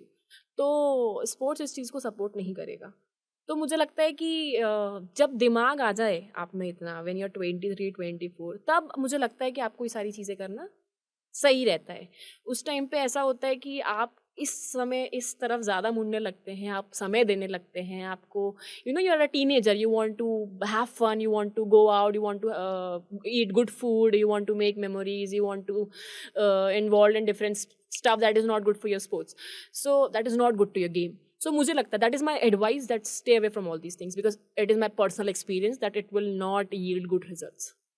तो ये सिर्फ स्पोर्ट्स करियर में है ये, या आप हर किसी के लिए बोलना चाहते हो कि जब वो इनिशियल फेज़ की अपने करियर में है? You know, when I talk about relationships, तो again I'll say कि सबके choices और perceptions अलग-अलग होते हैं. What I think, मुझे लगता है ना, दो अपोजिट लोगों को साथ आना चाहिए. If I blabber a lot, I speak a lot, I'm an overthinker. The person with me should be a calm-minded, a calm person who speaks much less, or an introvert. Because उसको मुझे संभालना आना चाहिए और मुझे उसको संभालना आना चाहिए. हम दोनों एक दूसरे के गैप्स फिल कर देंगे तो ही हम दोनों एक दूसरे के साथ रह सकते हैं. हमारे बीच में लोगों को ना बहुत गलत मिसअंडरस्टैंडिंग है कि प्यार से सब कुछ हो जाता है. प्यार से सब कुछ नहीं होता. Love is never enough. You need compatibility, you need understanding. पुराने समय में जो चलता था वो चल गया. मम्मा लोगों ने कंप्रोमाइज और एडजस्टमेंट्स करके रिलेशनशिप चला दिए. But if right now today my husband says कि go to your parents house, I definitely just take my bag and I go to my parents house. Because I am financially independent. I know what I am doing. I have clarity. So I will not listen to such type of nonsense, and I will not tolerate dominance. So because I'm born and brought up like that. तो मुझे लगता है कि बहुत बहुत करीने से आपको अपना रिलेशनशिप पार्टनर या मैरिज पार्टनर चूज़ करना पड़ेगा। और अगर मैं मेरे केस की बात करूँगी तो जितना आउटस्पोकन में हूँ, जितना करियर ड्रिवन में हूँ, या if I am blunt totally, तो he should be very much understanding towards all these things. So yeah that's how relationships works I guess, ऊपर नीचे 80-20, 20-80, 50-50। You were into relationship or situationship? I just hate all these scenarios, situationships, friends with benefits, I don't know all these things. I never knew it. I don't support it. It's just that if two people love each other, they should be together. And if you are okay with the marriage, just marry. Otherwise, not. Then just alag ho jao. What is love for you? Love मैंने आपको पहले भी बोला था, सब प्यार को अपने अपनी तरीके से परिभाषित करेंगे। मुझे लगता है love is understanding to me it is understanding. क्योंकि अगर सामने वाला मुझे नहीं समझ पा रहा है, मैं क्या करना चाहती हूँ, अगर मैं उसको नहीं समझ पा रही हूँ कि वो क्या करना चाहता है, उसकी क्या पसंद है क्या नापसंद है, और हम एक दूसरे को रिस्पेक्ट नहीं करते, एक दूसरे की चीज़ों को रिस्पेक्ट नहीं करते, तो हम कभी साथ नहीं रह पाएंगे। Love is stability, it is respect, वो स्थिरता है। आपको पता है जब कृष्ण जी ने राधा को बुलाया था और राधा जी सब कुछ छोड़ के जाने लगी थी, तो उनको किसी ने बोला था कि तुमने अगर इसके बाहर पैर रखा तो तुम्हारा हमसे नाता टूट जाएगा। तो आधे लोगों को तो राधा पता ही नहीं है कि राधा कौन थी। तो मैंने अभी एक महाराज जी को सुना था, उन्होंने बोला था कि जब विष्णु जी ने मोहिनी अवतार लिया था और सब उन पे मोहित हो गए थे, सारे भगवान उन पे मोहित हो गए थे, बट जो सूर्य देव थे, वो मोहित नहीं हुए। उनका ना वात्सल्य प्रकट हो गया था। उन्होंने सोचा कि काश मेरी ऐसी बेटी होती इतनी सुंदर। तो मोहिनी जी, विष्णु जी का रूप, तो मोहिनी जी को वो समझ में आ गया और उनको वो जो फीलिंग थी वो बहुत अच्छी लगी। तो उन्होंने सूर्यदेव को बोला कि मुझे बड़ा अच्छा लगा तुम मेरे तरफ इतना, तुम्हारा जो प्रेम है, तो अगले जन्म में द्वापर आ रहा है, जब मैं कृष्ण के रूप में जन्म लूंगा तो मेरी ही श्री सती, मैं ही तुम्हारे घर में राधा के रूप में जन्म लूंगा, और वो इतनी सुंदर होगी कि 100 मोहिनियाँ उनको देखेंगी। तो वो राधा थी। तो मुझे लगता है प्यार जो उनका था वही प्यार होता है। बट आजकल जो प्यार है बहुत डाइवर्सिफाई होते जा रहा है। हाँ, लोग क्योंकि हैं। जैसे मैंने आपके साथ शब्दों का इस्तेमाल किया कि जी, जी। सिचुएशनशिप या बाकी और भी जो चीजें शब्द थे, ये सब हमारे दिमाग की बनाई हुई परिकल्पनाएं हैं आई गेस। हम अपने दिमाग पे कंट्रोल ही नहीं कर पा रहे हैं। लोग अपने दिमाग के थ्रू, मुझे लगता है मेरे पापा हमेशा ये कहते हैं, आपकी इंद्रियां आपको नहीं चलाएंगी, आप अपनी इंद्रियों पे कंट्रोल रखोगे। तो जब आप अपनी इंद्रियों पे कंट्रोल रख रहे हो तो आपको पसंद होगा वो आपको पसंद होगा, जो आपको नहीं पसंद होगा वो आपको नहीं पसंद होगा। दैट क्लैरिटी, अगर आपको व्यक्ति के लिए क्लैरिटी नहीं है तो आपको अपने जीवन को लेकर कैसे क्लैरिटी हो सकती है? तो लोग इतने कंफ्यूज हैं कि वो इन चक्करों में दूसरे का जीवन भी खराब कर देते हैं, बिकॉज उनको पता ही नहीं उनको क्या चाहिए। लोग आजकल डिप्रेशन में जा रहे हैं जी। सिर्फ सो कॉल्ड प्यार के कारण। और अपना सब कुछ छोड़ के, सारी चीज़ों को छोड़ के वो एक व्यक्ति को इम्पोर्टेंट बना देते हैं। वो व्यक्ति उनको छोड़ के चला जाता है, उनको बिल्कुल इम्पोर्टेंस नहीं देता, वो अपने आप को भूल जाते हैं। जो व्यक्ति आपको इन चीज़ों के लिए मजबूर कर रहा है कि आप अपना अस्तित्व भूल जाओ, वो प्यार कैसे हो सकता है? लेकिन वो लोग वो कन्फ्यूजन में और वो क्लैरिटी में सब कुछ भूल जाते हैं और वो डिप्रेशन में चले जाते हैं। क्या आप डिप्रेशन में गए हो कभी? I was never in depression. I faced anxiety just because of my career. I never faced depression or such things because of my mother, thankfully. I faced a rough patch, but she was there with me to take me out of it. क्या sports depression से deal करने में मदद करता है? बिल्कुल करता है, बिकॉज साइंटिफिकली आप अब देखेंगे तो आपका जब फिजिकल एक्सर्शन होता है तो आपकी बॉडी में सेरोटोनिन, डोपामाइन रिलीज होते हैं जो फील गुड हार्मोन्स हैं, तो जो आपको डिप्रेशन से फाइट करने में हेल्प करते हैं। जब आपको ये पता होना चाहिए, नॉट ओनली डिप्रेशन, जब आपकी बॉडी स्थिर पोजीशन पे है, आप सोच रहे हैं, तो ऐसा बोला जाता है, साइंटिस्ट या डॉक्टर्स ऐसा कहते हैं कि move your body, run, go for a jog, yoga, anything. So it helps a lot, it helps a lot. अगर आज की तारीख में कोई एथलीट बनना चाहता है तो उसे क्या करना चाहिए? उसको शुरुआत कहाँ से करनी चाहिए? मुझे लगता है कि school is a good place and start participating in school competitions, क्योंकि मुझे लगता है आजकल सारे स्कूल में स्पोर्ट्स बहुत कंपलसरी कर दिया गया है थैंक्स टू आवर गवर्नमेंट। तो खुद से इनिशियल फेज में सारे कॉम्पिटिशन में पार्टिसिपेट करके, एंड आई गेस जो भी स्कूल में फिजिकल एजुकेशन टीचर्स होते हैं उनको बेसिक आइडिया होता है कि आगे क्या कॉम्पिटिशन्स होने वाले हैं और उसके लिए क्या प्रिपरेशंस होती हैं। अगर बच्चा स्कूल के लेवल तक अच्छा कर पा रहा है और पार्टिसिपेट कर रहा है, उसके अंदर वो जिगर और पैशन है, because sports is not an easy job, तो he can come up opens खेलने के लिए, बिकॉज स्कूल भी स्टेट्स और नेशनल्स के बाद थोड़ा रिस्ट्रिक्टेड हो जाता है। तो ओपन्स खेल सकते हैं, ओपन्स में बहुत कंपटीशन है और मुझे लगता है कि जो बच्चा अच्छा है, बहुत अच्छा कर रहा है, आजकल सोशल मीडिया का पावर इतना हो गया है कि सब नज़र में आ जाते हैं, हम्म। तो उसको बिल्कुल देखा जाएगा। डोपिंग के ऊपर कुछ बोलना चाहते हैं? Doping is a very bad part of our sports. Actually सब चाहते हैं कि जल्दी रिजल्ट आ जाए और क्योंकि लोग छुपाना चाहते हैं इसको। जी लोग डोपिंग के ऊपर बात नहीं करना चाहते हैं आज के जी तारीख में। मैंने एक आध दो लोगों से बात करने की कोशिश करी but they are not comfortable actually I am a on it. Sports person and doping is a part of my game. और तो मुझे लगता है कि बात करना चाहिए, बात नहीं करेंगे तो लोगों को कैसे पता चलेगा। सबको शॉर्टकट चाहिए और वो ये नहीं देखते कि डोपिंग का साइड इफेक्ट बहुत ज़्यादा है हमारी बॉडी पे एंड फीमेल्स की बॉडी पे तो एक्सट्रीम है। तो गवर्नमेंट आई गेस बहुत काम कर रही है। मैं स्पोर्ट्स फील्ड पे बिलोंग करती हूँ, तो जो नाडा की टीम है वो रेगुलरली टाइम बाय टाइम आती हैं एथलीट्स का चेकअप करने के लिए। मुझे लगता है कि गवर्नमेंट इस चीज़ में कुछ नहीं कर सकती। गवर्नमेंट एक लेवल तक काम कर सकती है। एक स्पोर्ट्स पर्सन को खुद की बॉडी के लिए खुद से ही जागरूक होना चाहिए कि अगर अभी चीज़ें सही हो गई तो लाइफ टाइम ख़राब हो जाएगा। तो दैट्स तो सेल्फ अवेयरनेस आई गेस। तो डोपिंग इतना खराब क्यों है? क्या फ़र्क क्या आता है बॉडी में डोपिंग से? एक्चुअली डोपिंग ना एर्गोजेनिक सब्सटेंसेस रहते हैं जिससे आपकी परफॉर्मेंस बढ़ जाती है, इन्हेंस हो जाती है। आपके अंदर ऐसे हार्मोन्स रिलीज होते हैं जिससे आपको तुरंत क्विक सपोर्ट मिल जाता है। लेकिन जल्दी का काम तो शैतान का काम होता है, सबको पता है। तो बहुत तरह का डोप होता है पावर, स्ट्रेंथ, स्पीड बढ़ाने के लिए, जिसको कॉम्पिटिशन्स के पहले या बहुत टाइम पहले से बॉडी में इंजेक्ट करना शुरू कर देते हैं? कर देते हैं बच्चे। लेकिन इसके साइड इफ़ेक्ट्स बहुत ज़्यादा हैं। आपका मेटाबॉलिज्म पे फ़र्क पड़ता है, फीमेल्स की प्रेगनेंसी और उनके यूट्रस, इन सब चीज़ों पे फ़र्क पड़ता है, body changes, facial hair, a lot. And males की बॉडी पे भी ये जो हार्मोन डिसबैलेंस होता है, ऑर्गन सिस्टम्स ख़राब हो जाना, ये सारी चीज़ें डोप की वजह से होती है, जो लॉन्ग टर्म इफ़ेक्ट्स होते हैं बाद में पता चलते हैं। तो बहुत हानिकारक है, बहुत ज़्यादा। तो अगर ये चीज़ इतनी हानिकारक है तो प्लेयर्स को इतना ईज़िली मिल कैसे जाती है ये चीज़ें? एक्चुअली सारी बुरी चीज़ें ज़्यादा अच्छे से अवेलेबल होती है और अच्छी चीज़ें लेट अवेलेबल होती हैं। मुझे लगता है कि अगर हमारे यहाँ अच्छे लोग हैं तो बुरे लोग भी हैं जो अपना अच्छा चाहते हैं और दूसरों का बुरा चाहते हैं। उनको सिर्फ पैसों से मतलब होता है और एक एथलीट अपने सक्सेस के लिए इतना ज़्यादा ड्रिवन होता है कि उसको सही गलत कभी कभी समझ नहीं आता। आपने डोपिंग का केस कभी अपने सामने देखा है?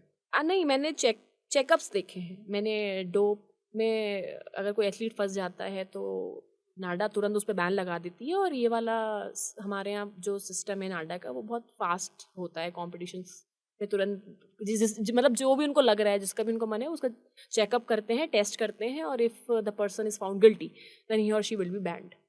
For lifetime? No no, years, not for lifetime. कुछ ईयर्स के लिए रहता है। या डोपिंग के अलावा ऐसी कोई चीज़ है जो आप चाहते हो कि स्पोर्ट्स में से हट जाए या कुछ चेंजेस लेके आना चाहते हो आप?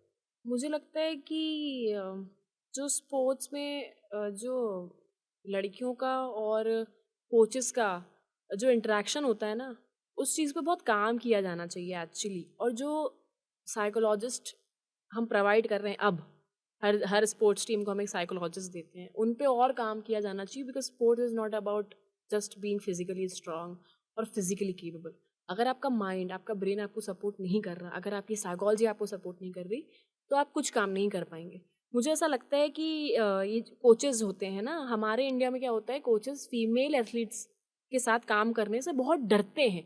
क्यों? क्योंकि कभी कभी एथलीट्स भी ऐसे आ जाते हैं जो हमारे कोचेस को सपोर्ट नहीं करते और बहुत गलत धारणाएं क्रिएट कर देते हैं। तो इस चीज़ को लेकर ना कुछ किया जाना चाहिए कि कोई कभी गलत चीज़ में ना फंसे, कोई भी कोच। बिकॉज मैं अपने कोच की बहुत इज्जत करती हूँ। उन्होंने वो मेरे गुरु हैं, वो मेरे गुरु लाइफ टाइम रहेंगे। मैं उनको अपने पिता की नज़र से देखती हूँ।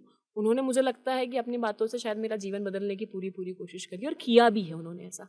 तो जितना रिस्पेक्ट, जितना आदर मुझे उनके लिए और जिस तरीके से मैंने उनका लाइफस्टाइल देखा है और अपने अंदर बदलाव करने की कोशिश करी है, क्योंकि मैं उनको पिता की नज़र से देखती हूँ, वैसे ही मैं चाहती हूँ कि कभी भी किसी कोच के साथ गलत नहीं होना चाहिए। क्योंकि वो अपना सब कुछ दे देते हैं अपने एथलीट को सक्सेस दिलाने के लिए। तो कोचेस का और एथलीट्स का जो ये कम्युनिकेशन गैप है क्यों रहता है? मुझे लगता है वही जो पैट्रियार्कल थिंकिंग है, हमारे स्टीरियोटाइप्स हैं कि लड़कियों को पर्टिकुलरली उस तरीके से बात नहीं करना है या मारना नहीं है।